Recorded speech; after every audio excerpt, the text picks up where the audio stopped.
Attaching ourselves to those wild horses of commerce in Wall Street is how we're going to more rapidly electrify our country. We can't just do it as a cultural movement. Hi there, welcome to Everyday Climate Champions, where we speak with community members here in the San Francisco Bay Area about how they're putting real climate solutions into action. Hi there. Thank you for joining me, George D., your host for this episode of Everyday Climate Champions. Today's topic is building electrification, a climate solution with a built-in public health benefit.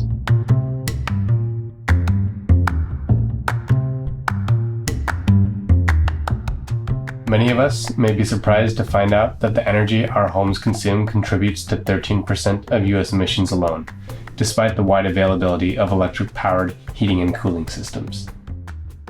But even in states like California, where climate policy and climate action is incredibly progressive, the adoption of electric-powered heating and cooling is incredibly low, at 7%.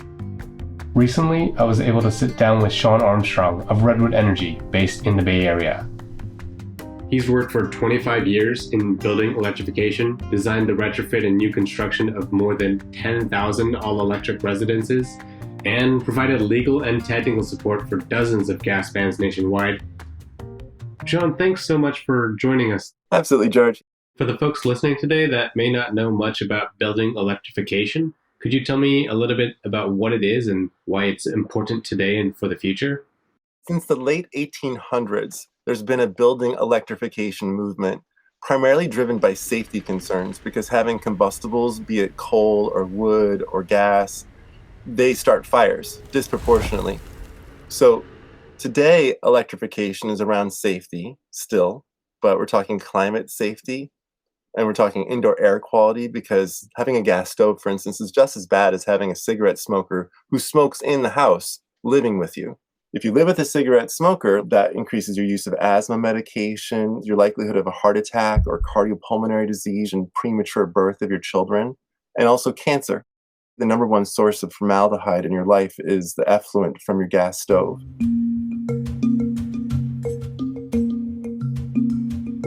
It makes sense that focusing on public health turns this into a bit more of a pressing issue. Could you tell me a little bit about what initially interested you in building electrification and what prompted you to eventually start your business in the electrification area?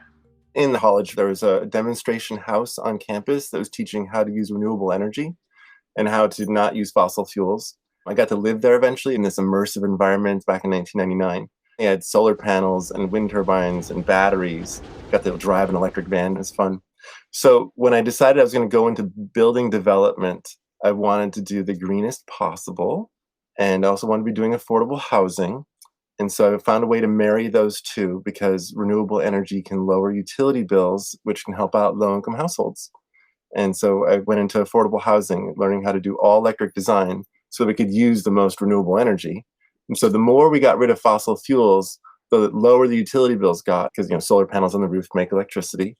And the financial benefits from cheap solar produced 5% more apartments, or on average about 3 apartments per 65-unit apartment complex. So for less, we can build more, and all-electric lowers construction costs, so we can also build a little bit more profitably. That's where I'm at right now, is I'm showing people how the business of all-electric and renewable energy makes for a better project. Having spent so much time on building electrification, I'm curious what you might say are your greatest accomplishments. We started in 2007. And at that time, it was heavily opposed by the Energy Commission, all the utilities. There wasn't anyone in California at building science conferences who said, good job for building all electric. Instead, when I'd go to building science conferences and present on our data, people wouldn't talk with me.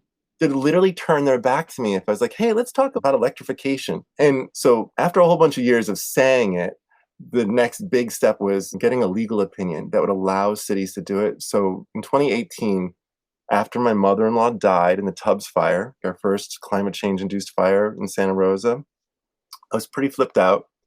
So we hired Schutt, Mahaley, and Weinberger, leading environmental lawyers in California, and myself and the Rocky Mountain Institute and the Building Decarbonization Coalition, the three of us paid for and shaped and informed this legal opinion. We knew what we wanted it to do. So the lawyers helped us figure out what were the appropriate precedents to say, yeah, Berkeley can ban gas in its building code.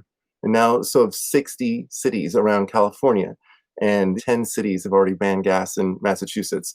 So I feel like the big move was getting the legal ability to ban gas and to have it happen not at the state or federal level, because people are just too bought out at that level, but to have it go to the city level.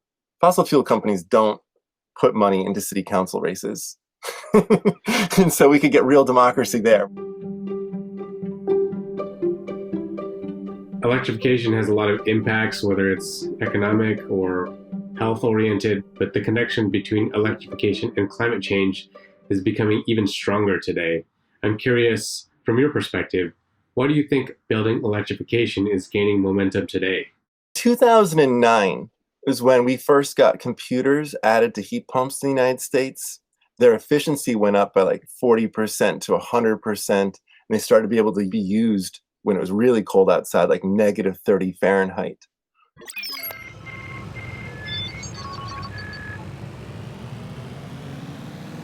By the way, when I say heat pump, that's a reversible air conditioner.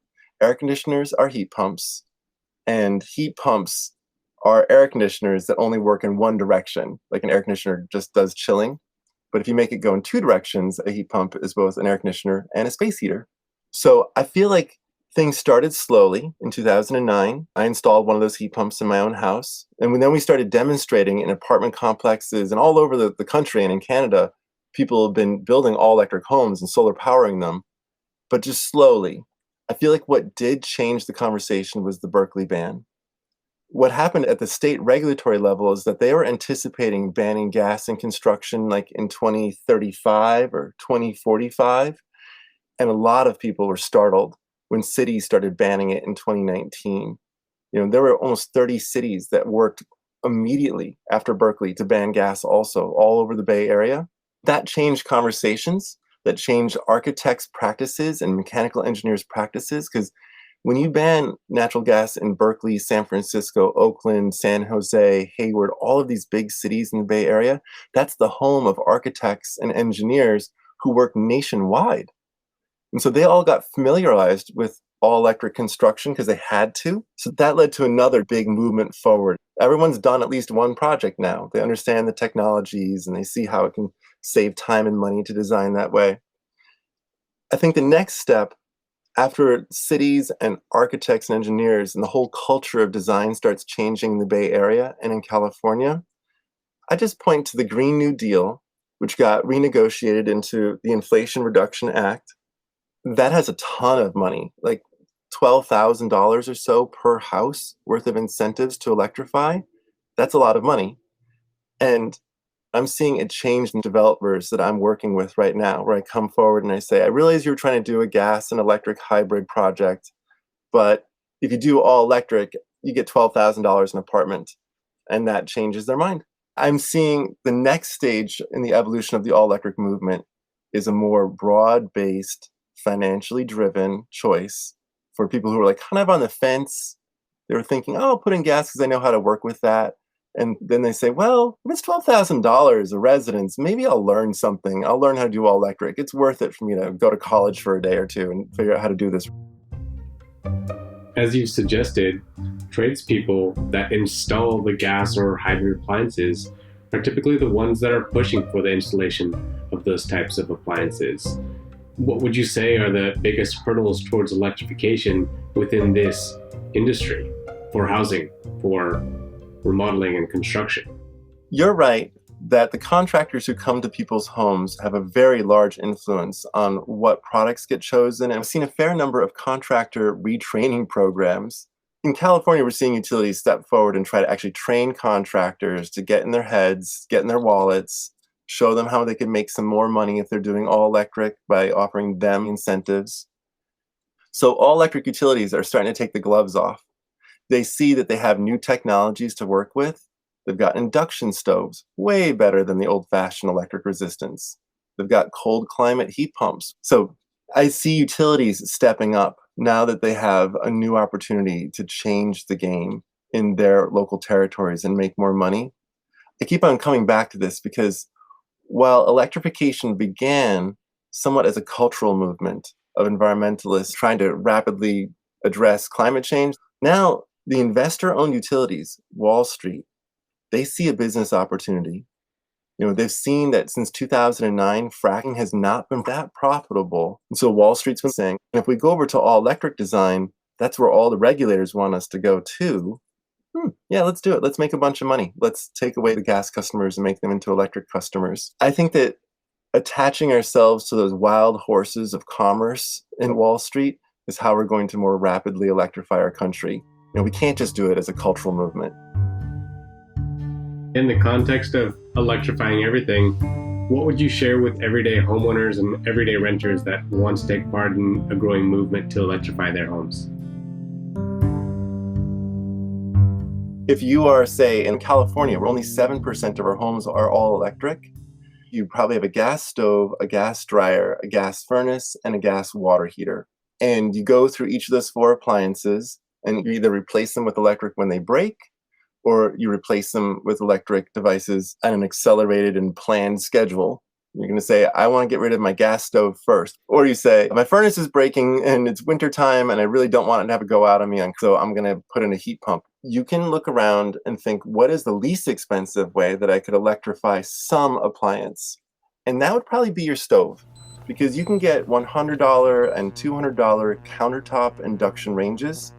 I cook for my 3 children and myself on a $130 2-burner induction range. And I'm a good cook and I produce a lot of food. You've addressed only maybe 5% of the climate change from your house, but you've addressed a very large health impact. And also you get a better stove. So I'd say start there. And then after that, just get rid of the gas dryer. And then your space heating system. So you get an inverter, heat pump, and it reduces your air conditioning load in the summer. And then you get to start heating with electricity in the wintertime efficiently. And the last one I'd say is the water heater. Just because you have to get a plumber involved. But the water heater can be easy because it's just a tank and you can wheel the old one out and plug the new one in. So a retrofit ready heat pump water heater, no rewiring necessary.